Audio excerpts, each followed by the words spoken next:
Assalamualaikum warahmatullahi wabarakatuh. Berjumpa kembali dalam pembelajaran interaktif berbasis digital multimedia untuk mata pelajaran teknik kendaraan ringan otomotif. Setelah menyaksikan tayangan tersebut, kalian dapat mengikuti instruksi dari guru kalian untuk menyelesaikan tugas-tugas yang diberikan setelah kegiatan menyaksikan tayangan ini. Untuk lebih lengkapnya, silakan kalian menyaksikan tayangan ini yang terdiri dari dua tayangan, yaitu tayangan teoritis dan tayangan kegiatan praktek. Selamat menyaksikan. Jenis-jenis, konstruksi dan prinsip kerja. Drive shaft atau poros penggerak roda. Poros penggerak roda axle shaft. Axle shaft atau poros penggerak roda adalah merupakan poros pemutar roda-roda penggerak yang berfungsi meneruskan tenaga gerak dari diferensial ke roda-roda. Axle shaft pada kendaraan dibedakan menjadi dua, yakni front axle shaft poros penggerak roda depan, dan rear axle shaft poros penggerak roda belakang. Pada kendaraan FF, front axle shaft sebagai driving axle shaft. Sedangkan pada kendaraan tipe FR, rear axle shaft sebagai driving axle shaft. Pada kendaraan 4WD atau AWD, front axle shaft maupun rear axle shaft sebagai driving axle shaft. Poros penggerak roda belakang, rear axle shaft. Roda belakang umumnya menumpu beban lebih berat daripada roda depan, sehingga konstruksi poros penggerak rodanya juga relatif lebih kuat. Pada tipe suspensi independen, jenis axle shaft yang digunakan umumnya adalah tipe melayang, floating shaft type, di mana poros bebas dari menumpu beban dan bebas bergerak mengikuti pergerakan roda akibat suspensi kendaraan.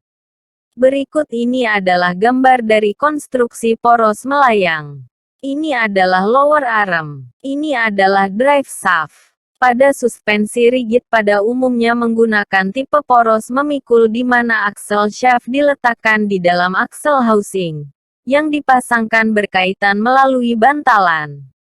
Berikut ini adalah gambar dari konstruksi poros memikul. Ini diferensial Carter. Ini adalah rear axle housing. Dan ini adalah rear axle shaft. Poros memikul terdiri dari tiga tipe, yaitu full floating di mana sepenuhnya poros tidak menyangga beban. Seperti pada gambar di bawah ini. Konstruksi poros memikul model full floating. Ini adalah bearing. Ini well hook. Ini axle housing. Dan ini rear axle shaft. Model ini sangat bagus untuk kendaraan berbeban berat. 3/4 floating di mana 3/4 beban kendaraan tidak ditumpu oleh poros-poros menyangga 1/4 beban. Ini adalah gambar konstruksi poros memikul model 3/4 floating. Ini adalah well hook. Ini bearing. Ini axle housing. Dan ini axle rear shaft. Ini adalah gambar konstruksi poros memikul model 3/4 floating. Ini adalah well hook. Ini bearing. Ini axle housing. Dan ini axle rear shaft. Pada tipe 3/4 floating, hanya dipasangkan sebuah bantalan di antara axle housing dan wheel hook.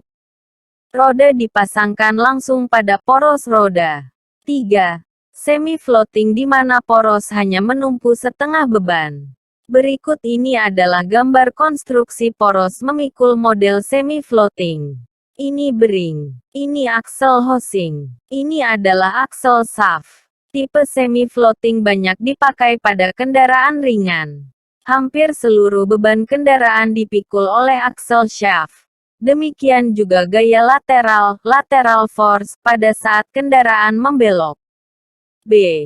Poros penggerak roda depan, front axle shaft. Pada kendaraan FF front axle berfungsi sebagai penggerak. Konstruksi front axle dapat dilihat pada gambar berikut. Poros penggerak roda adalah poros yang berfungsi sebagai pemindah tenaga dari diferensial ke roda-roda. Pada kendaraan tipe FF, poros penggerak harus memiliki dua persyaratan, yaitu 1. Harus mempunyai mekanisme yang menyerap perubahan panjang dari poros penggerak yang mengiringi gerakan roda naik dan turun. 2. Harus dapat memelihara operasi sudut yang sama ketika roda depan dikemudikan dan harus memutar roda saat membentuk kecepatan karena roda depan digunakan secara bersamaan untuk pengemudian dan pemindahan tenaga. Komponen atau sistem yang digunakan untuk memenuhi persyaratan tersebut adalah Universal Joint tipe Constant Velocity Joint atau CV Joint. Ada dua jenis CV Joint, yaitu 1. Beerfield Joint. Konstruksi Beerfield Joint adalah seperti gambar. Ini adalah outer rest. Ini adalah inner rest. Ini adalah steel ball. Ini adalah ball cock. Tipe ini banyak digunakan karena konstruksinya yang sederhana dan kapasitas pemindahannya cukup besar. 1. Tripod Joint. Berikut ini adalah gambar dari konstruksi tripod joint. Konstruksi ini juga sederhana dan umumnya dapat bergerak dalam arah aksial. A. Prinsip kerja CV joint. Lekukan khusus dibuat pada dudukan bola baja yang pada masing-masing arah memotong titik O dari titik pusat garis penggerak dan poros penggerak yang selalu dihubungkan pada pusat garis P dari masing-masing bola baja. Hasilnya putaran poros penggerak adalah selalu identik dengan poros yang digerakkan. B. Panjang poros penggerak. Panjang poros penggerak kiri dan kanan dapat sama maupun berbeda tergantung lokasi mesin dan transaksel. Apabila poros penggerak panjangnya tidak sama, maka akan mudah terjadi getaran yang menimbulkan bunyi dan kurang nyaman. Hal itu diatasi dengan beberapa metode yang antara lain dengan penggunaan dynamic damper type, hollow shaft type dan intermediate shaft. 1. Dynamic damper type. Dynamic damper dipasangkan pada poros penggerak melalui bantalan karet. Saat poros penggerak bergetar atau terpuntir maka damper yang diberikan cenderung untuk berputar pada kecepatan konstan, sehingga bantalan karet menyerap getaran dan puntiran. 2. Hollow shaft type. Berikut ini adalah gambar konstruksi poros penggerak tipe berlubang atau hollow shaft type. Perhatikan tanda panah. Gambar ini untuk poros kiri. Gambar ini untuk poros kanan. Dan ini adalah poros penggerak depan hollow shaft type. 3. Intermediate shaft type. Poros penggerak tipe ini digunakan pada kendaraan yang perbedaan jarak dua poros penggeraknya besar. Berikut ini gambar poros penggerak depan dengan intermediate shaft. Kendaraan yang perbedaan jarak dua poros penggeraknya besar. Sistem kemudinya menjadi tidak stabil dan mudah memuntir. Pada saat akselerasi, bagian depan kendaraan akan terangkat dan sudut joint poros menjadi besar, sehingga momen yang ditimbulkan menyebabkan roda tidak stabil dan sulit untuk dikendalikan. Seperti gambar ini poros penggerak depan tanpa intermediate shaft. Salah satu usaha untuk membuat roda stabil akibat perbedaan panjang poros, maka dipasangkan intermediate shaft sehingga poros penggerak kiri dan kanan menjadi sama panjang. Dengan metode ini sudut joint 1 dan 2 akan sama, sehingga momen yang disebabkan aksi dari roda depan diimbangi dan kendaraan menjadi stabil dan berjalan lurus. Seperti pada gambar ini di mana terdapat intermediate shaft agar sudut joint-nya sama. Alias mobil FWD. Tonton video ini sampai selesai ya.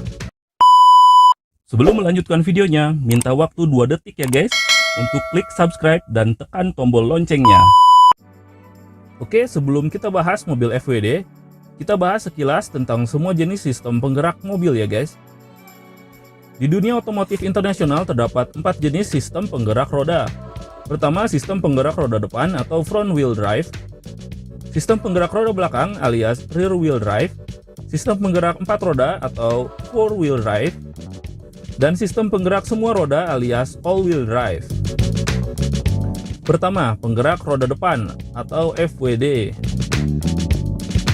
Sistem penggerak roda mobil yang umum digunakan pada mobil-mobil di Indonesia adalah sistem penggerak roda depan. Artinya, tenaga yang dihasilkan oleh mesin dihantarkan sistem transmisi ke roda depan. Tenaga yang diterima oleh roda depan akan membuat roda depan berputar sehingga mobil pun bergerak maju. Tipe mobil yang menggunakan sistem penggerak ini contohnya adalah Honda Jazz, Toyota Yaris, Mazda, Mini Cooper, dan banyak mobil lainnya. Kedua, penggerak roda belakang atau RWD. Kebalikan dari sistem penggerak roda depan, sistem penggerak roda belakang menggunakan gardan sebagai penghubung tenaganya. Tenaga yang dihasilkan oleh mesin akan dihantarkan melalui gardan ke roda belakang. Sistem penggerak roda mobil ini juga banyak dipilih guys, karena desainnya juga sederhana. Sebut saja Toyota Innova, Toyota Avanza, dan masih banyak mobil lainnya. Ketiga, sistem penggerak 4 roda alias 4WD. Selain FWD dan RWD, ada juga sistem penggerak 4 roda atau 4WD. Sistem penggerak roda ini memiliki komponen drivetrain yang memungkinkan pengemudi bisa memilih penyaluran tenaga hanya ke 2 roda atau langsung ke 4 roda sekaligus. Beberapa model seperti Pajero Sport, Fortuner, atau Jeep Wrangler sudah menggunakan sistem ini. Kemudian penggerak seluruh roda atau AWD. Sistem penggerak roda mobil ini bisa dikatakan memiliki cara bekerja yang sama dengan sistem penggerak roda 4WD. Hanya saja pengemudi tidak bisa memilih hanya menyalurkan tenaga ke 2 roda atau ke 4 roda, karena sistemnya permanen untuk 4 roda. Beberapa model yang mengaplikasikan sistem ini diantaranya Lancer Evo, Nissan GT-R, Audi atau Subaru Impreza menggunakan sistem ini guys. Sebelum ke mekanismenya, kita bahas dulu kelebihan dari FWD ini guys. Pertama, biaya produksi pembuatan sistem mobil penggerak roda depan lebih murah. Kenapa bisa lebih murah?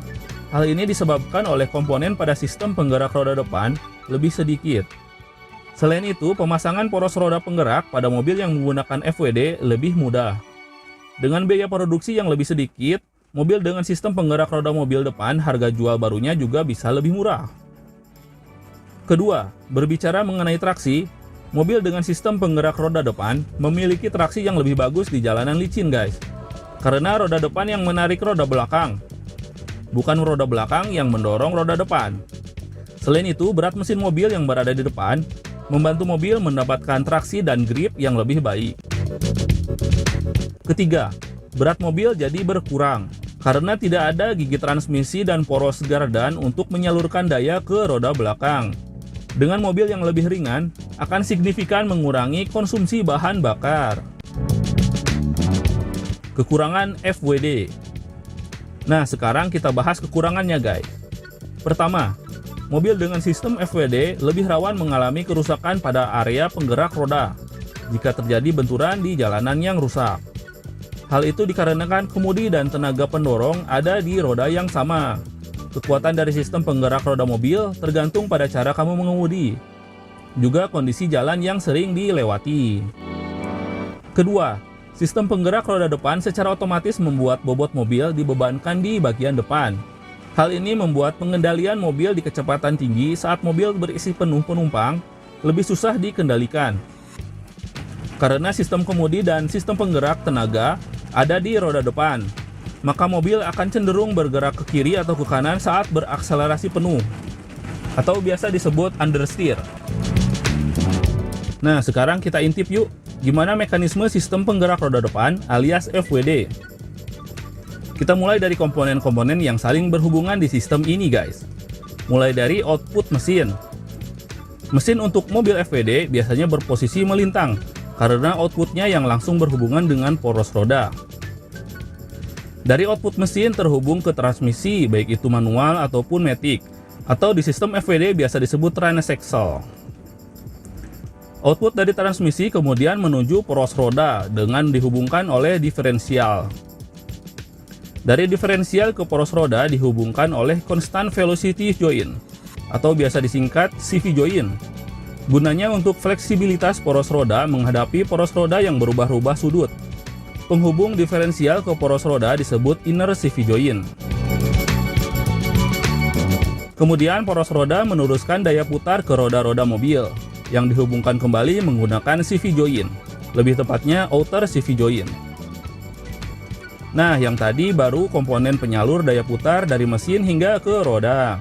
Selanjutnya adalah komponen pengubah arah roda. Mulai dari setir, kemudian putaran setir melalui poros terhubung ke power steering. Bisa berupa hidrolik ataupun elektronik power steering. Dari power steering, kemudian terhubung ke roda melalui part bernama tie rod. Setelah komponen penyalur daya putar dan komponen pengubah arah roda, selanjutnya adalah komponen penghubung roda dengan sasis dan bodi, alias kaki-kaki. Komponen kaki-kaki mulai dari lower arm, yaitu komponen penghubung roda dengan sasis bagian bawah. Kemudian jika suspensi yang digunakan adalah double wishbone, maka ada yang namanya upper arm seperti ini. Setelah itu, komponen selanjutnya adalah shock breaker, yang biasanya terdiri dari pair atau coil dan shock absorber. Nah, selain komponen utama tadi, ada beberapa lagi perintilan komponen kaki-kaki, seperti stabilizer bar, link stabil, ball joint, bushing, dan bearing.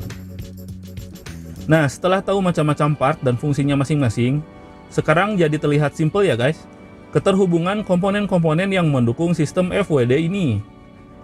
Nah, karena banyak part yang kecil-kecil dan saling bergerak, itulah sebabnya mobil-mobil FWD lebih rentan rusak dan bermasalah di bagian kaki-kakinya guys. Oleh karena itu, jika kaki-kaki mau awet, kita harus lebih berhati-hati pakai mobil FWD guys, khususnya di jalan yang rusak. Demikianlah akhir dari kegiatan menyaksikan tayangan interaktif multimedia pembelajaran teknik kendaraan ringan otomotif. Silahkan kalian lanjutkan sesuai arahan pembimbing atau instruktur atau guru kelas kalian. Terima kasih atas menyaksikan tayangan ini. Wassalamualaikum warahmatullahi wabarakatuh.